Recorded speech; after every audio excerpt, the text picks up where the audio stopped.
श्रीमद् रामायणम्।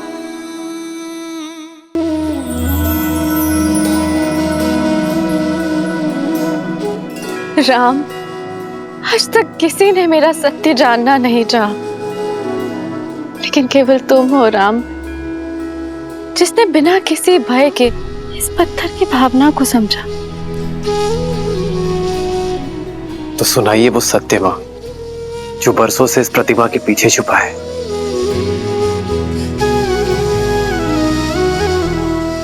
मैं अहल्या, स्वयं ब्रह्मदेव ने मेरा निर्माण किया। ब्रह्मदेव की 5 कन्याओं में से एक हूं।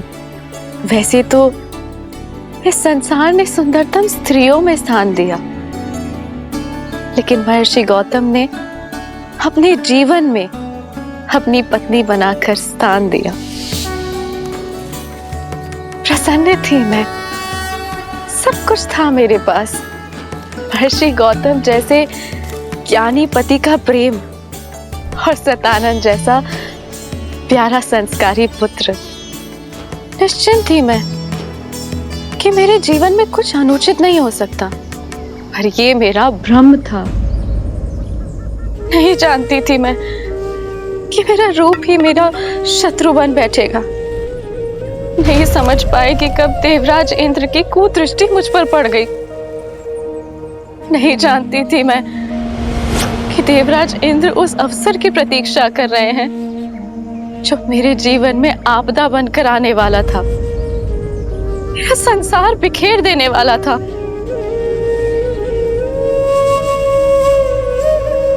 अग्नि मेरे पुरोहित यज्ञस्य देवनृत्य। अहिल्या, जी महाराज। मैं संध्या स्नान के लिए जा रहा हूँ। जी, आपके लौट के आने तक संध्या पूजन की सारी सामग्री सज रहेगी। और शिष्यों,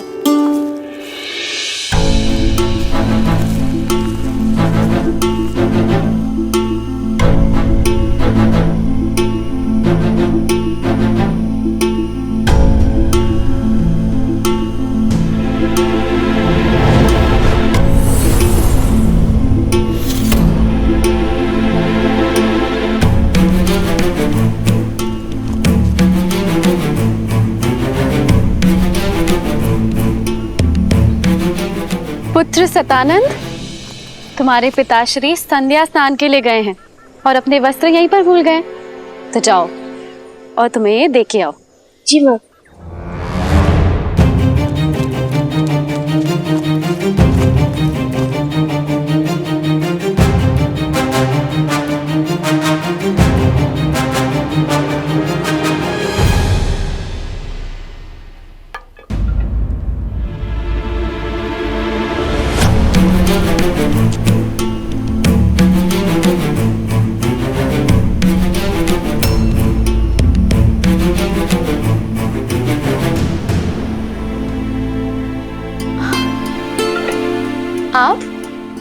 आपको स्मरण हो गया कि आप संध्या स्नान के लिए गए, किंतु अपने वस्त्र ही भूल गए थे।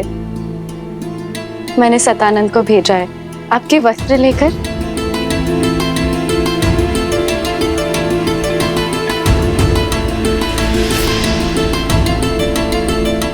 इसीलिए हम अपना वस्त्र छोड़कर गए थे कि तुम सतानंद को बाहर भेजो और हम दोनों को एकांत में कुछ समय मिल सके। अहिल्या,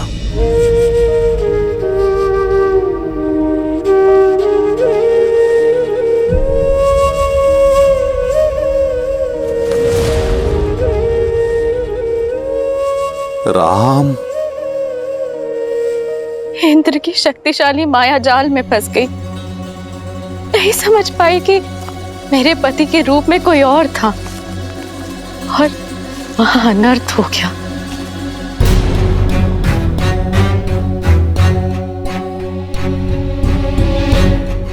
कौन हो तुम? मेरा वेश धारण करके मेरे आश्रम में क्या कर रहे हो तुम?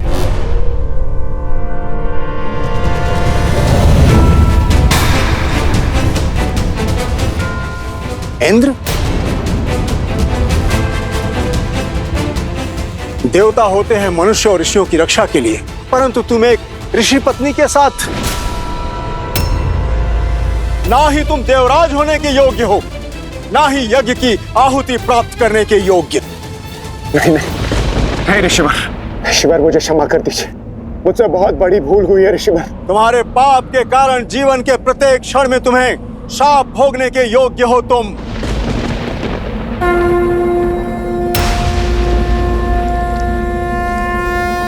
ऋषिवर, मैं गौतम अपने जीवन की संपूर्ण तप को साक्षी मानकर मैं तुम्हें श्राप देता हूं इंद्र। नहीं देव ऋषि, ऐसा अनर्थ मत कीजिए कि जिस रूप के मोह में तुमने ये पाप किया है वो तुम्हारा रूप तुमसे छिन जाएगा। तुमने इंद्रत्व का अपमान किया है भोगी, तुम आजन्म रोगी रहोगे। तुम्हारे संपूर्ण शरीर पर सहस्त्रों घाव हो जाएंगे। तुम अपना पुरुषत्व खो दोगे इंद्र। असुर तुमसे युद्ध में विजयी होंगे। तथास्तु।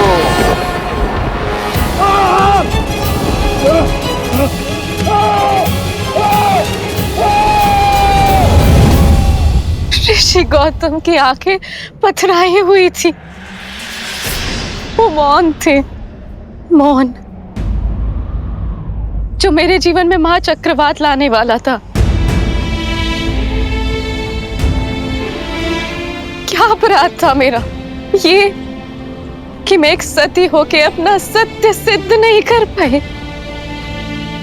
या ये कि मैं एक दुष्ट के मन की मलिनता को समझ नहीं पाई।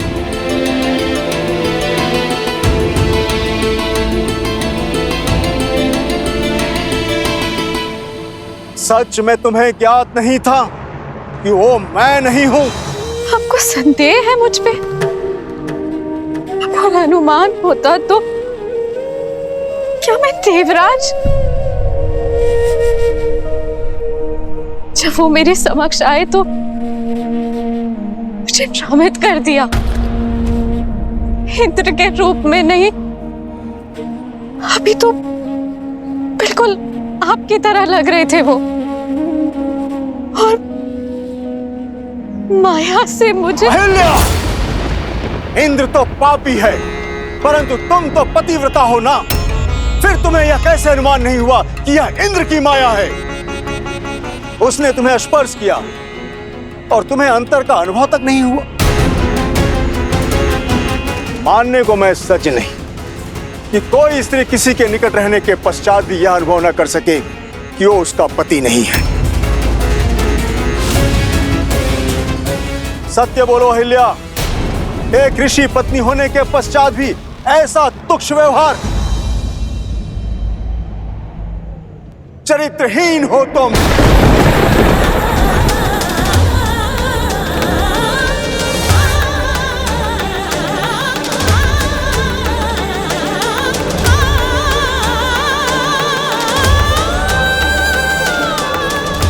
जो स्त्री शब्दों से, भाव से, स्पर्श से किसी की भावना को न समझ सके वो पत्थर के समान होती है।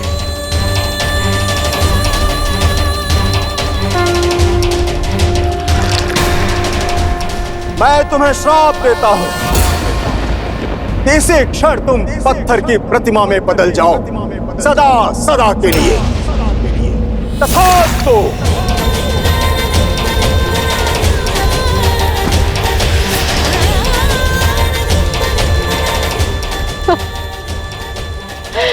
अनर्थ मत कीजिए आर्य, मेरी बात तो सुन लीजिए, मेरे पक्ष का सत्य जान लीजिए। जो देखा उसके पश्चात भी अब क्या कुछ शेष है सुनने के लिए? नहीं अहिल्या, तुम क्षमा के योग्य नहीं हो। मेरा श्राप अवश्य पूर्ण होगा। तुम्हें यह पीड़ा अकेले ही भोगनी पड़ेगी, और जो कोई भी इस क्षेत्र में प्रवेश करेगा तो तुम्हारे पाप का भागीदार बनेगा। तुम्हें श्राप से वही मुक्त करेगा जो काम, क्रोध, मद, मोह, लोभ और मत्सर से मुक्त होगा।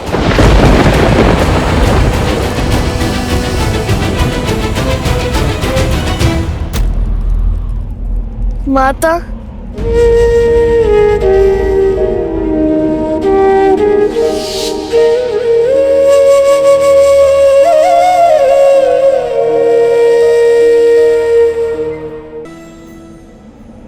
पर अपराध हुआ और दंड भी मुझे ही मिला। मेरा पक्ष सुने बिना मेरा न्याय किया गया।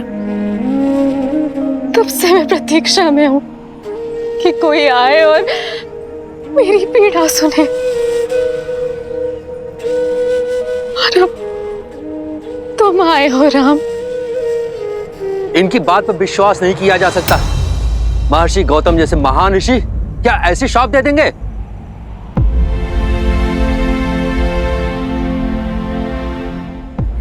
यदि एक पति अपनी पत्नी के आंसुओं में छुपा सत्य ना देख सके तो क्या वो पाप नहीं? एक संबंध में सबसे बड़ा पाप होता है उस संबंध में सम्मान खो देना। यदि गौतम ऋषि सम्मान ना खोते, माता अहिल्या के साथ साथ पति पत्नी के संबंध को शाप ना देते, अपराधी को उसके अपराध का दंड अवश्य मिलना चाहिए, पीड़ित को नहीं। एक स्त्री की पवित्रता का मापदंड उसका शरीर नहीं होता, भाव होता है, उसका मन होता है।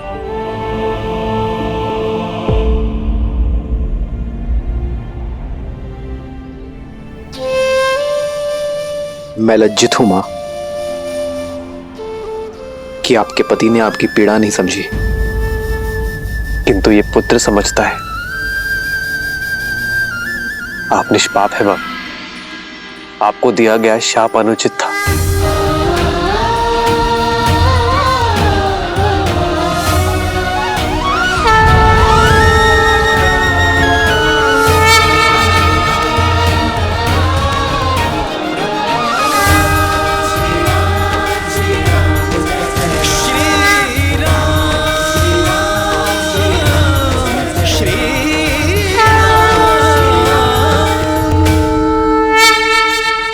एक मां जब अपनी संतान को जन्म देती है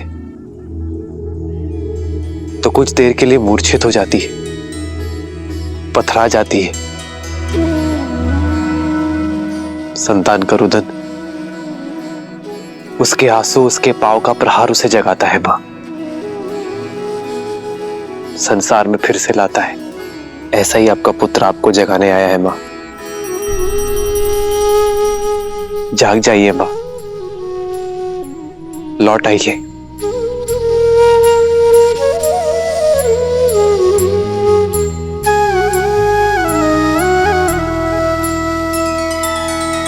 नैना करुणा पग में ममता, पाषाण में लादे प्राण, निष्पाप ना कभी दंड भोगे, राम का है ये विधान। श्री राम श्री राम श्री राम श्री राम श्री राम श्री राम श्री राम श्री राम।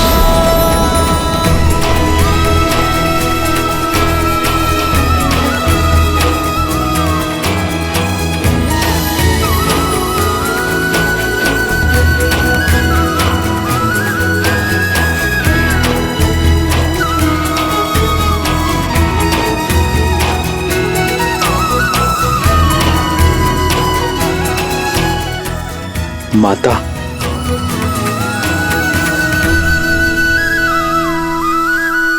आदर्श और मर्यादा की है ये कथा महापावनम, काट मद श्री से मिला दे श्रीमद् रामायणम, श्रीमद् रामायणम, श्रीमद् रामायणम।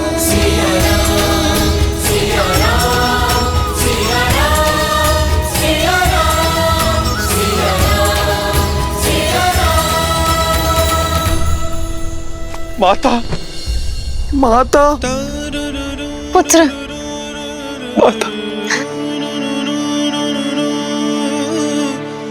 माता, मुझे क्षमा कर देना। मैं वो अभागा पुत्र हूँ जो मेरी माता की पीड़ा समझ नहीं पाया। मेरा समस्त जीवन आत्मग्लानि में व्यतीत हो गया माता। मुझे क्षमा कर देना माता, मुझे क्षमा कर देना। नहीं पुत्र, मैं तुमसे रुष्ट नहीं हूँ पुत्र सतानंद। व्यक्ति की समझ तो आयु से परिपक्व होती है।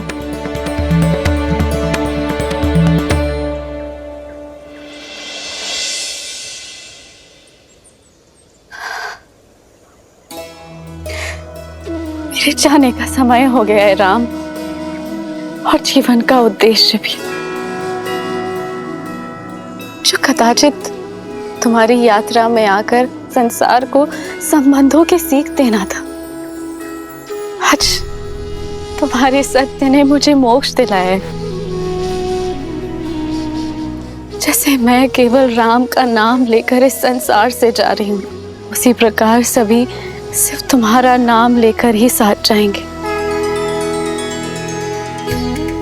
राम नाम सत्य है। जीवन में हानि लाभ, शाप वरदान, पवित्र अपवित्र कोई महत्व नहीं रखता। महत्व है तो मात्र एक सत्य का। और यही सोच मनुष्य को जीवन और मरण के चक्र से मुक्ति दिलवाएगी, मोक्ष दिलवाएगी। राम नाम सत्य है। राम नाम सत्य है। राम नाम सत्य है। राम नाम सत्य है। राम नाम सत्य है।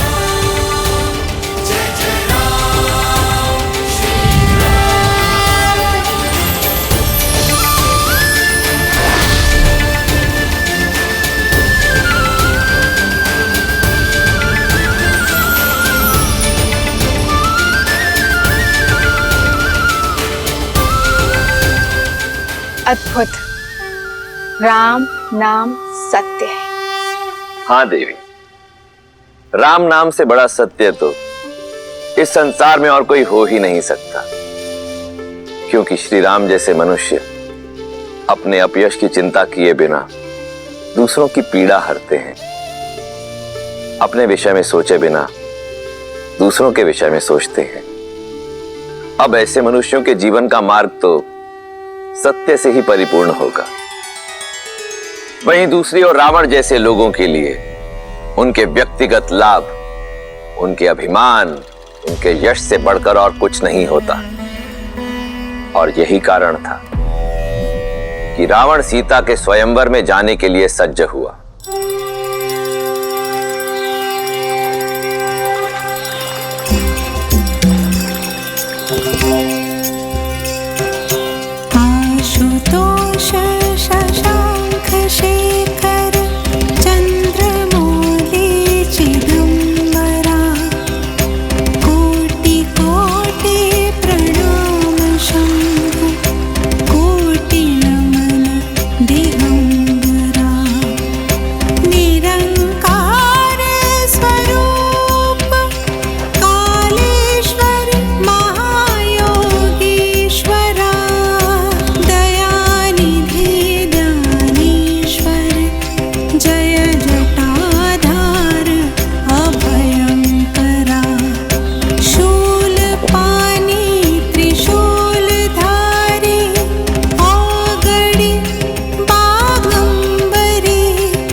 अपने स्वामी को विदा दो मंदोदरी। वेदा, कहाँ प्रस्थान कर रहे हैं आप? मिथिला।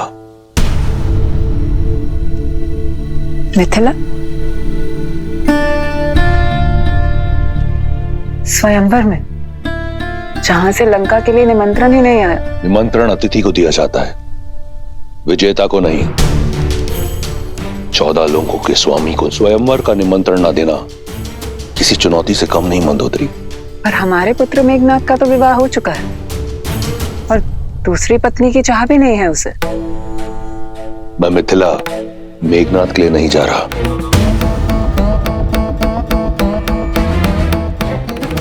तो फिर तो ये चुनौती सम्मान का नहीं, उपहास का कारण बनेगी रक्षराज।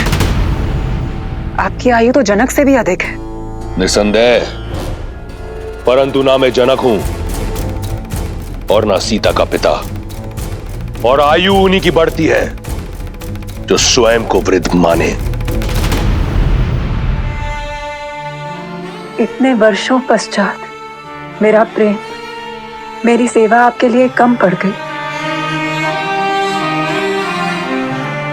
मंदोदरी, तुम मेरे लिए वो अमूल्य रत्न हो जिसका तेज, जिसकी चमक कभी मंद नहीं होगी। तुम सदैव मेरी पटरानी रहोगी। फिर जनक पुत्री क्यों? मैं मिथिला केवल जानकी के लिए नहीं, महान शिव धनुष पिनाक के लिए जा रहा हूं। उसका वहां मिथिला में रहना चुभता है मुझे।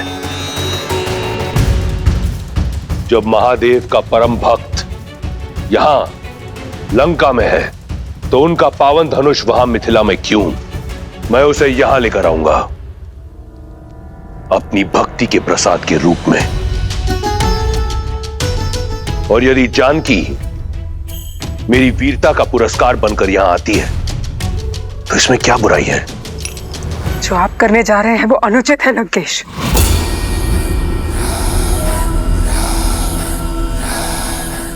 लंकेश अनुमति लेने नहीं, सूचना देने आया है।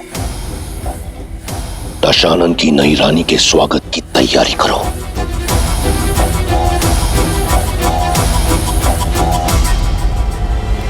अपने इस भक्त को आशीर्वाद दे महादेव। और मुझे आशा है कि मेरी पटरानी की ओर से आपके धनुष के स्वागत में कोई कमी नहीं रहेगी।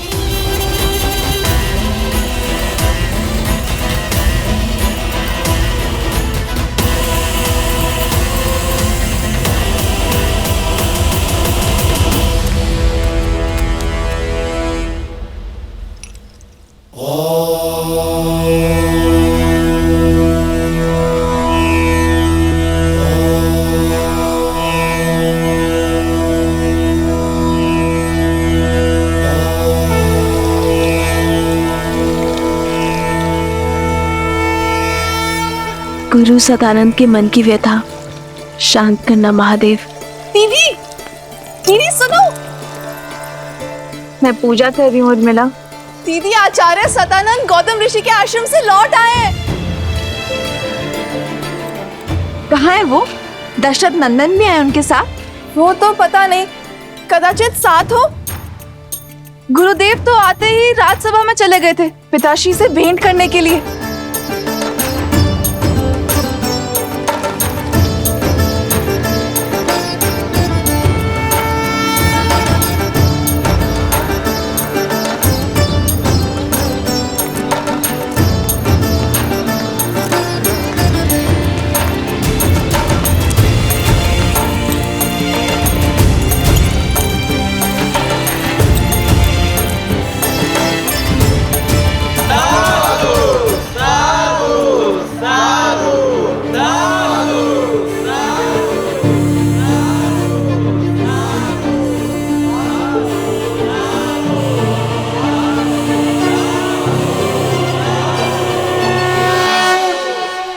ना सिद्धि थी ना मंत्र, बस आंखों में अश्रु और वचनों में करुणा। राजन, उसका बखान मैं अपने शब्दों में नहीं कर पाऊंगा। अपने स्पर्श से मेरी माता को श्राप मुक्त कर दिया और मुझे बिना स्पर्श के इस अभिशाप से कि मैं एक चरित्रहीन का पुत्र हूं, आज मैं आपके समक्ष गर्व के साथ यह कह सकता हूं कि मैं अहिल्या पुत्र सतानंद हूं। मेरी मां कलंकिनी नहीं है, मेरी मां पवित्रा है, पवित्रा।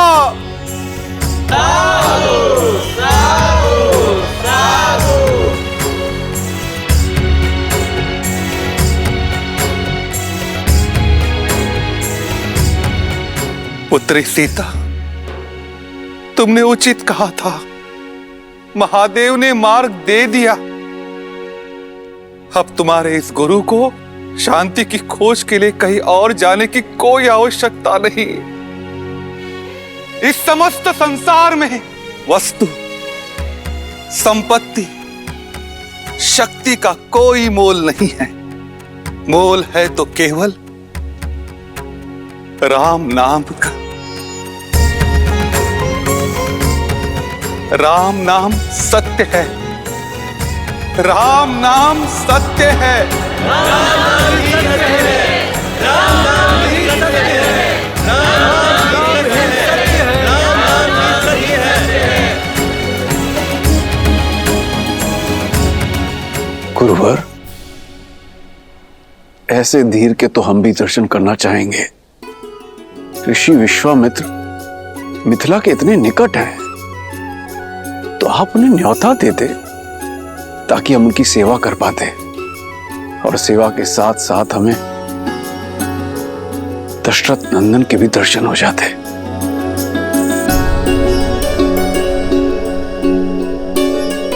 राजन, मैंने प्रयास किया था। ऋषिवर, आप मिथिला के इतने निकट है, हमें सेवा का अवसर देते। मिथिला में शिव धनुष्य यज्ञ होने वाला है और जनक कुमारी का स्वयंवर भी। मैं अवध कुमारों को किसी और उद्देश्य से लेकर आया हूं शतानंद। कभी समय मिला तो मिथिला अवश्य आऊंगा। कदाचित उनके मन में कुछ और है।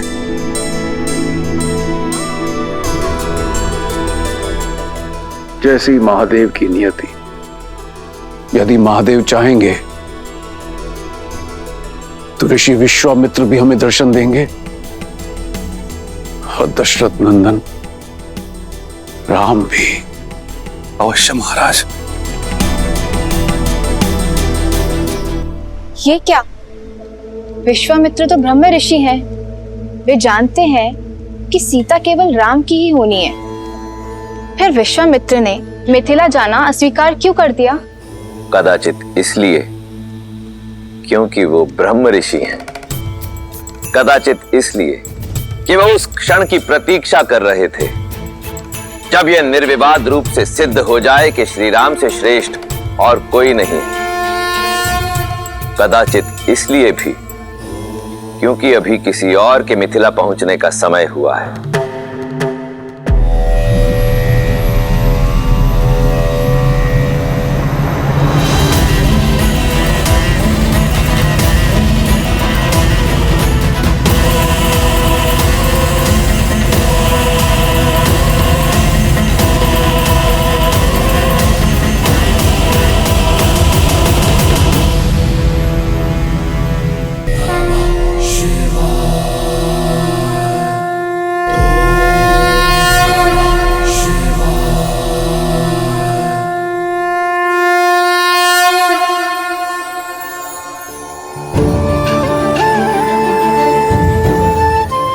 मिथिलावासियों, महापावन शिव धनुष को नगर प्रदक्षिणा करने के पश्चात स्वयंवर क्षेत्र में ले जाकर स्थापित कर दिया जाएगा और वहां उस पर प्रत्यंचा चढ़ाने वाला वीर बनेगा मेरी पुत्री सीता का वर। जनक पुत्री सीता की, जनक पुत्री सीता की, जनक पुत्री सीता की, मिथिला नरेश जनक की, मिथिला नरेश जनक की, मिथिला नरेश जनक की। अधिक सोचिए मत दीदी, ये धनुष दशरथ नंदन राम के अतिरिक्त कोई नहीं उठाने वाला।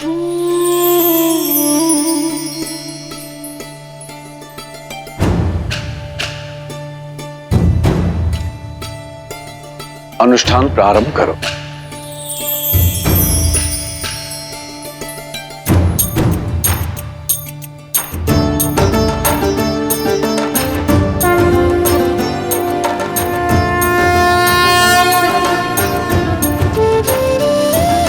ओम नमः शिवाय, ओम नमः शिवाय।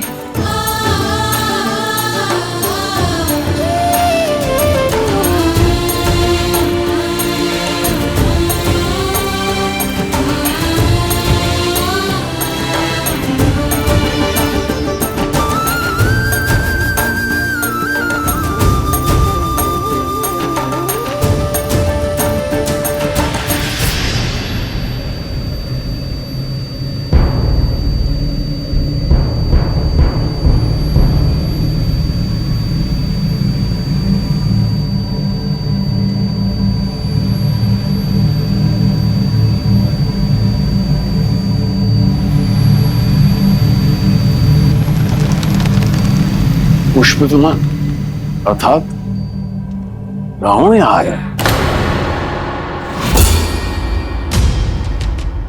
रावण, दशानन, दुष्ट राक्षसों का राजा यहाँ?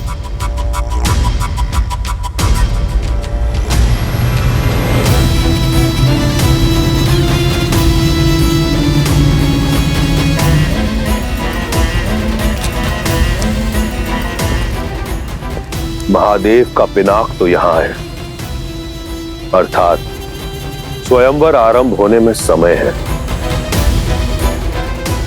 पुष्पाक,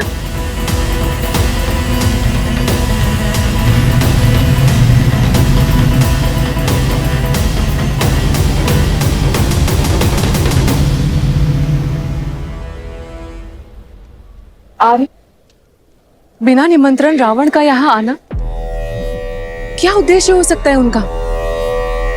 वो दशानन है, उन्हें निमंत्रण की आवश्यकता नहीं पड़ती और नीति और नियम के अनुसार भी हम उन्हें स्वयंवर में भाग लेने से रोक नहीं सकते।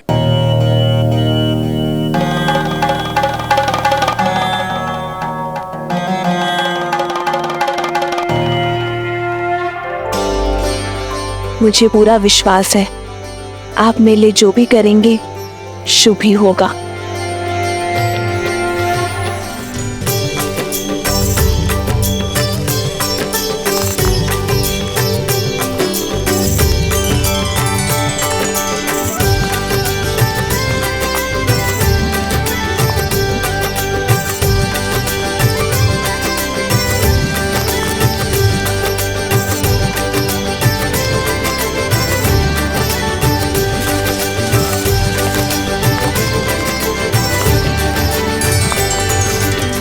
आज भूख प्यास और थकान नहीं हुई लक्ष्मण?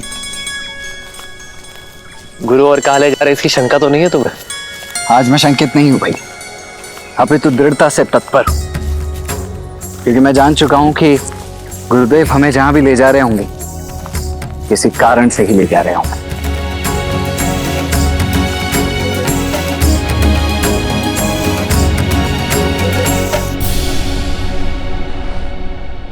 यहाँ नहीं रहना हमें, चलो जल्दी चलो। हाँ, यहाँ नहीं रहना, चलो चलो।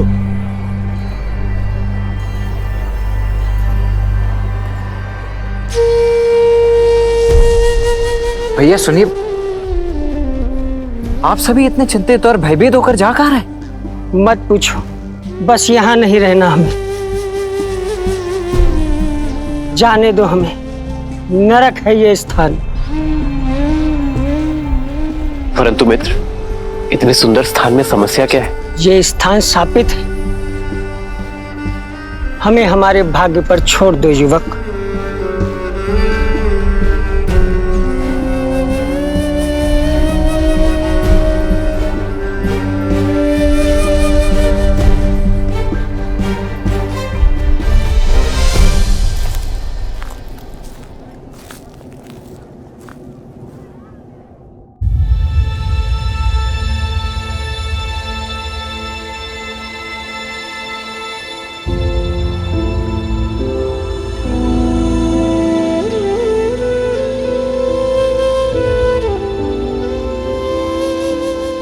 वो झील देख रहे हैं ना, कृष्ण झील।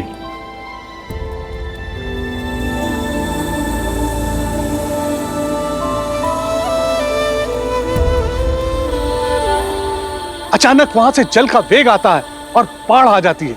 कुछ ही पलों में हमारे खेत घर सब बहा ले जाती है। अब तक जैसे तैसे हमने पुरखों की जमीन खेत को बचाकर रखा, पर अब साहस टूट चुका है।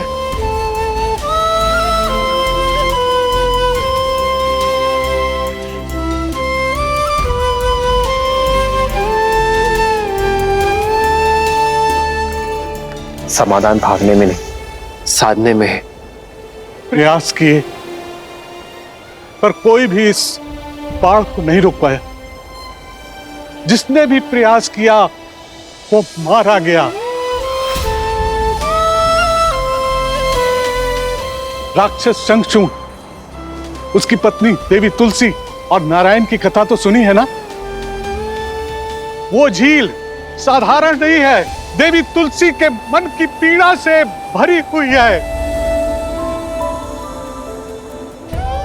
नारायण ने शंखचूड़ के छल से प्राण ले लिए और देवी तुलसी ने उसी पीड़ा में उन्हें शालिग्राम बनने का शाप दे दिया।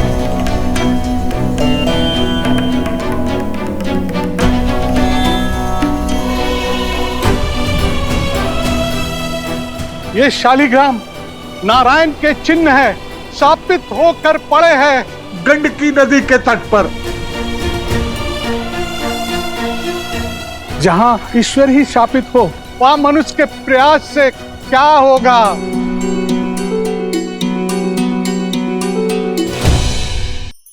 धार्मिक वीडियो सबसे पहले देखने के लिए हमारे चैनल को सब्सक्राइब करें और बेल आइकन दबाएं।